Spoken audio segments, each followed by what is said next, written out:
waxaana wanaagsan daawade meel walbo aad joogtid kusoo dhawow qaybta xigta ee barnaamijkeenii taxanaha inoo ahaa ee sheekadii ku saabsan ee dilaaga ubaxa gaduudan. anigoo maxamed ciise marcadde ayaa idinla socodsiinaya. marcadda show ayaad ka daawanaysaa. qaybihii hore ee sheekada oo ahaa kuwa xasaasi ah iminka ayay u muuqanaysaa in sheekada dhab ahaanshaheeda inoo bilaabatay.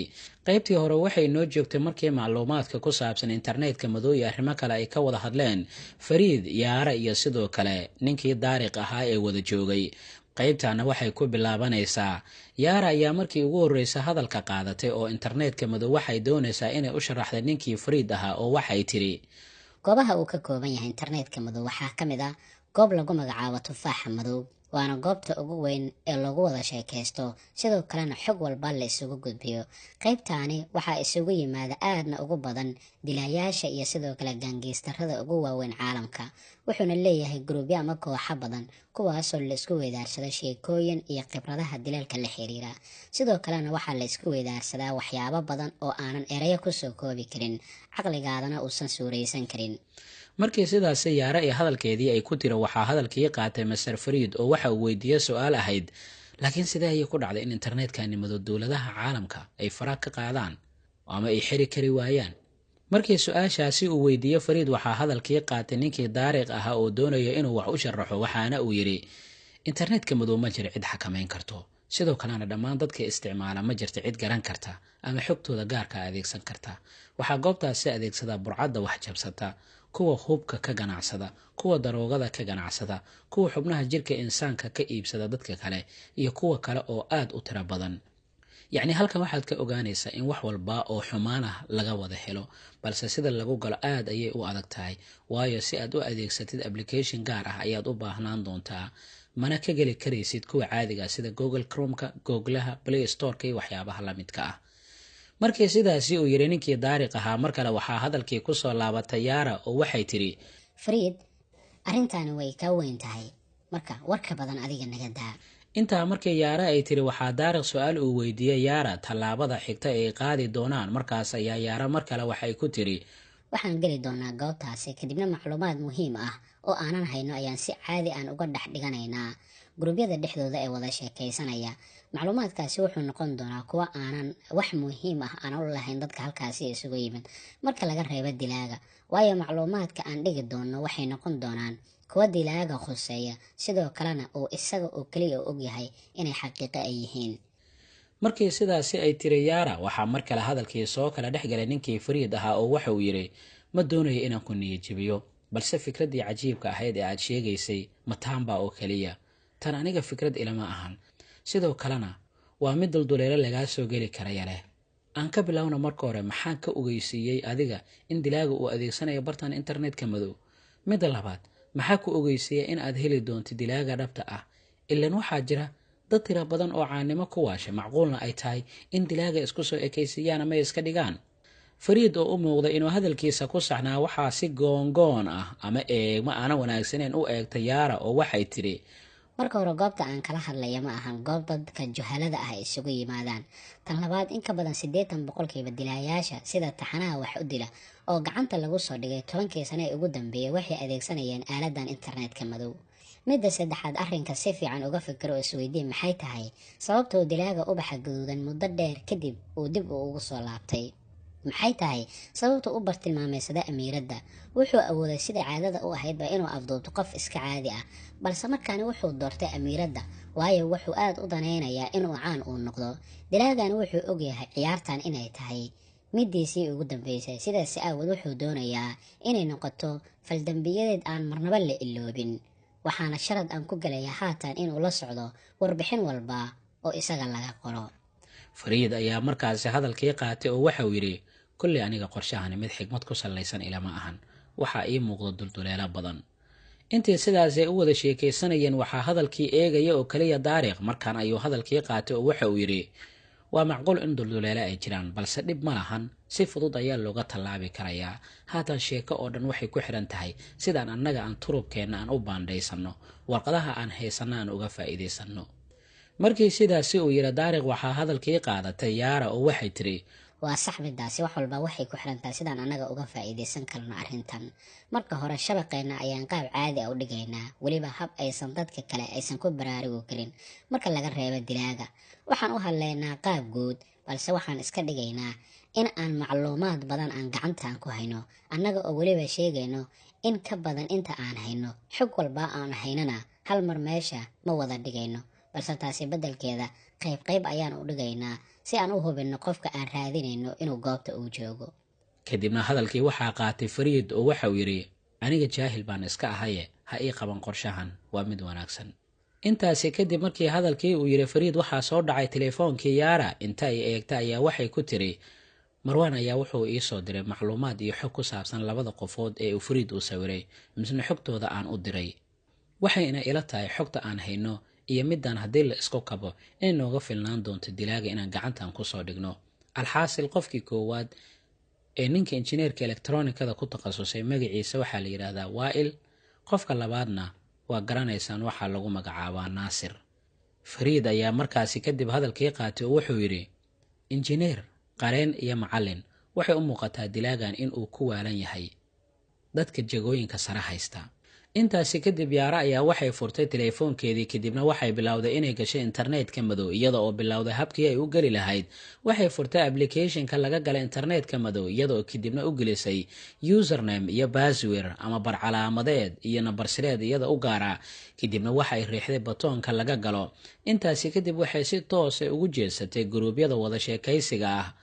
waxay isha ay marisay sheekada ugu badan ee laga hadalhayo meesha, dabcanna waxay ahayd sheekada dilaaga ubaxa gaduudan.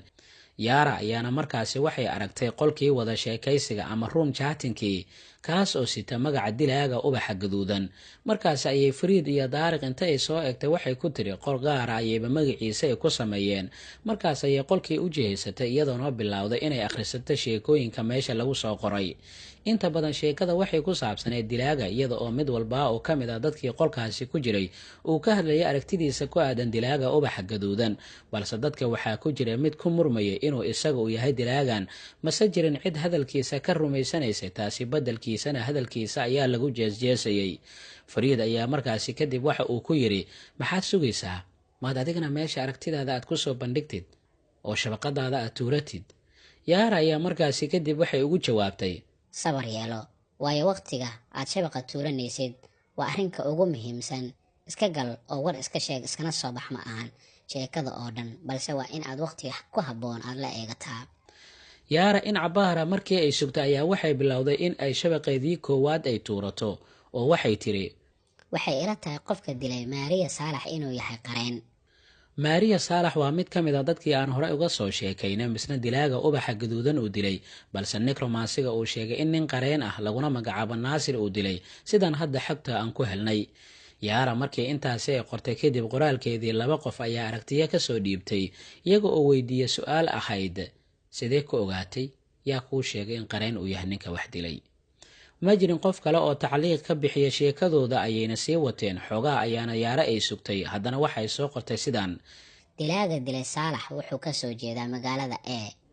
ma jirin cid markaani aragti ka bixisa qoraalka Yaara. sheekadoodii ayay iska sii wateen, iyada oo aad u ammaanayay caqli badnaanta dilaaga booliiska dhammaa ka waaliyey. Yaara ayaa markii saddexaad qoraal habaysan goobta soo dhigtay, waxaana qoraalku u qornaa sidan, waxay ila tahay dilaaga ubaxa gaduudan inuu yahay nin aad u caqli badan, weliba inta aad moodaysaan in ka badan uu ka caqli badan yahay.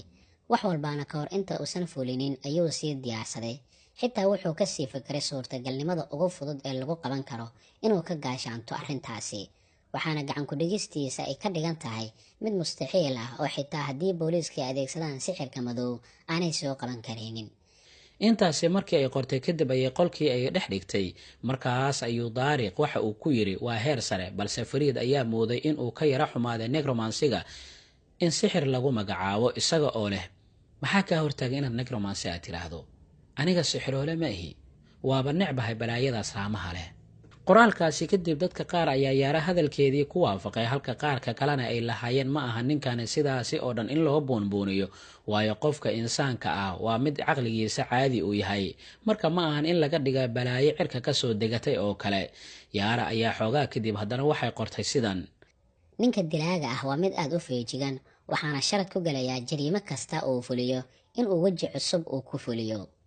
dadkii ayaa markaasi waxay bilaabeen hadalkii yaara in ay mucaaradaan iyaga oo ku dooday in dilaagaani hal qaab uu wax u dilo oo aysan macquul ahayn waxa ay ka hadlayso, balse yaara ayaa mar kale sidaani soo qortay. waa dilaag kun weji leh, ilaa haatan wejiyo badan ayuu adeegsaday.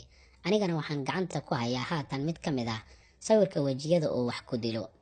hadalkaasi yaara markii ay soo qortay ciidina kama aysan falcelin hadalkeeda markan, waxaana ay sheekadoodii ay ahaayeen kuwo iska sii wata. markaas ayaa yaara si xiisadii ay u abuurto sawirkii gacanta ay ku dhigtay ee qareenka ahaa ayay gruubkii ay soo dhex dhigtay.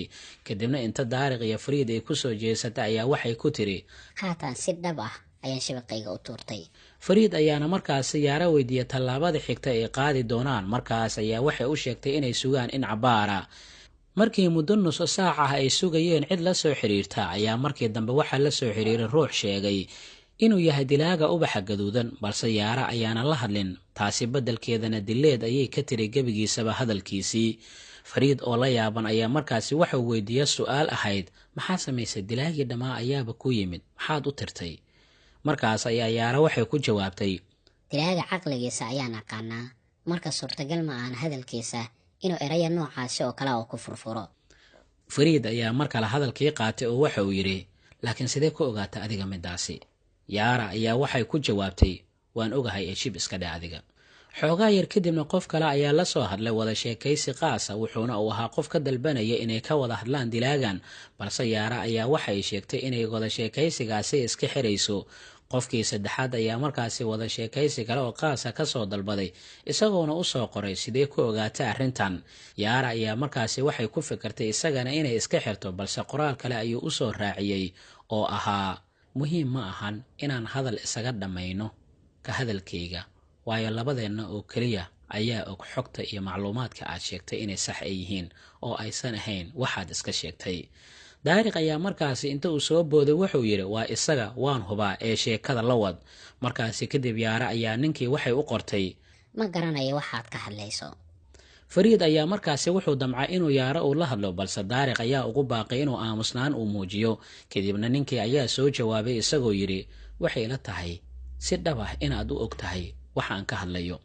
yaara ayaa markaasi hadalkii qaadatay oo waxay tidhi, ii caddee adiga inaad tahay dilaaga ubaxa gaduudan, marka ii sheeg macluumaad uusan qof kale ogeyn si aan u hubsado qofkii saxda ahaa inuu ila hadlayo.